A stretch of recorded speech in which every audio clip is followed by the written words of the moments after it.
majelis, kami sudah melihat pemanggilan resmi. Izin untuk dilakukan pemanggilan yang kedua. Tidak hadir kolom 9 bulan, menghina pengadilan. Catat PP masukkan dalam putusan. Terima kasih. Ya, terima kasih. Jadi perlu kita ketahui sekarang ini jadi mengingat pada suatu ya, kami majelis ya, akan melanjutkan persidangan ini. Izin tetap keberatan. Kebenaran material ada di 6 saksi ini majelis. Kalau tidak hadir, bagaimana mencapai kebenaran material? Catat, masukkan dalam putusan. Lanjut. Jokowi nggak berani, jadi jangan bilang kami takut. Yang takut itu Jokowi. Kita akan buktikan. Saya yakin Jokowi takut. Akan ditanyakan kacamatanya, bibirnya, telinganya, rambutnya, pasti tidak bisa menjawab. Dan lawan Jokowi, lawan. Assalamualaikum warahmatullahi wabarakatuh. Selamat siang semuanya. Hari ini saya di sini ingin mendapatkan dukungan dari para pejuang-pejuang yang lain untuk melawan Jokowi di pengadilan. Hari ini saya di sini untuk menyatakan kalau saya tidak takut dengan ancaman Jokowi di pengadilan dan ditersangkakan. Hari ini saya di sini menyatakan saya berterima kasih dengan Jokowi dengan mentersangkakan saya. Artinya Jokowi harus hadir di pengadilan. Ijazah Jokowi harus ditunjukkan. Tapi saya yakin bukan hanya 11.000 triliun, 500.000 triliun ijazah Jokowi tidak ada dan palsu. Karena apa? Di samping kanan kiri saya banyak kawan-kawan aktivis yang mendukung saya untuk menyatakan dan memastikan ijazah Jokowi itu palsu. Di sini ada senior saya, aktivis 77, Mas Indro Cahyono. Insya Allah akan membongkar ini bersama Bang Yulianto, bersama Bang Eki, bersama Bang Cimung, yang secara tidak langsung mereka tahu peristiwa terjadinya pembuatan ijazah. Saya bercerita sedikit. Saya ingin bercerita sedikit mengapa saya yakin begitu ijazahnya Jokowi palsu. Karena dari kawan saya sendiri menyatakan inisialnya ES, CS, bukan ES, CS. Nah, dia bercerita sama saya bahwasanya yang membuat ijazah Jokowi itu diduga bernama Eko Sulistyo, yang hari ini kita tidak tahu keberadaannya. Saya dapat informasi rumahnya di Cenere pun sudah tidak ada.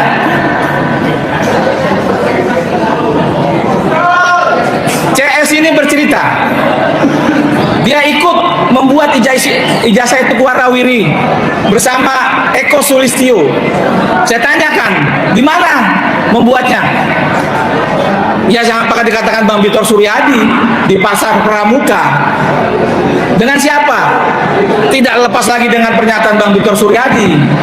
Artinya ketika polisi menyatakan kami tersangka dengan menyatakan ijazah Jokowi itu asli, polisi harus periksa Eko Sulistyo. Polisi harus periksa orang-orang yang saya sebutkan. Sayang sekarang kita bayangkan, polisi tidak perlu periksa secara lab, membuang-buang biaya. Kita lihat aja foto ijazah Jokowi itu. Apakah itu foto Jokowi? Kalau memang itu bukan, artinya kita lihat bibirnya, matanya, rambutnya, telinganya, giginya. Apa mungkin Jokowi mau mempercantik dirinya dengan merubah giginya yang bagus jadi ginsul? Kan tidak mungkin. Kalau bibirnya yang agak tebal ke tipis mungkin.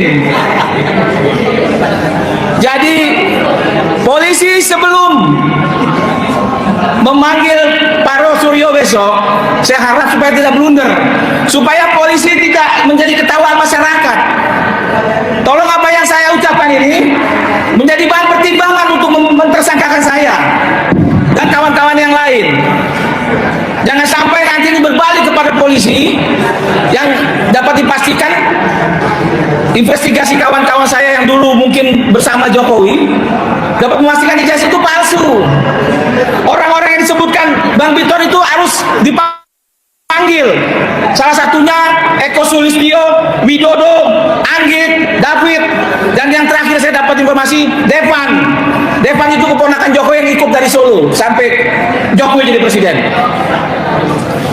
Nah, oleh karena itu saya juga meminta kepada Pak Prabowo. Ya, halo teman-teman lalu politik, selamat datang kembali di channel ini. Hari ini kita kembali dihadapkan pada sebuah topik yang seakan tidak pernah usai dan terus menggelinding bak bola salju di tengah publik, yakni polemik keaslian ijazah mantan Presiden Joko Widodo. Persidangan yang dilegar untuk menguji keabsahan di dokumen pendidikan tersebut terus memicu perdebatan sengit.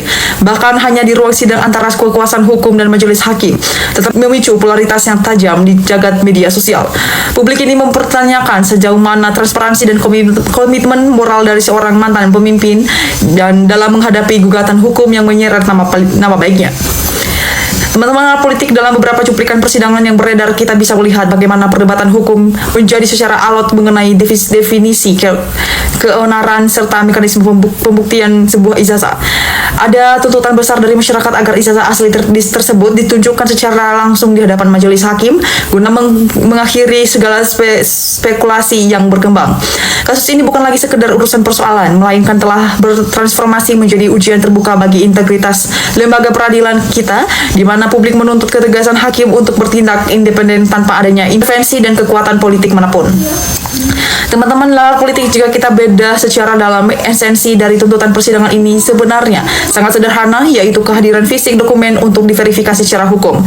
Di dalam ruang sidang, saksi, ahli maupun pihak terkait menjelaskan bahwa ijazah pada era tahun 90-an ada mayoritas ditulis tangan, lengkap dengan nomor seri, kode fakultas, serta surat keterangan hasil ujian nasional atau dokumen pendukung sejenisnya. Namun yang menjadi gejala terbesar di benak masyarakat saat ini adalah mengapa proses pembuktian ini terkesan sangat terbelit-belit dan memakan waktu yang begitu lama. Keengganan untuk menunjukkan bukti otentik secara instan di depan publik justru memicu akhirnya berbagai asumsi liar yang mengenai apa sebenarnya terjadi di balik layar. Ya, lebih jauh lagi, kadungan ini memicu gelombang perbandingan yang cukup masif di tengah masyarakat.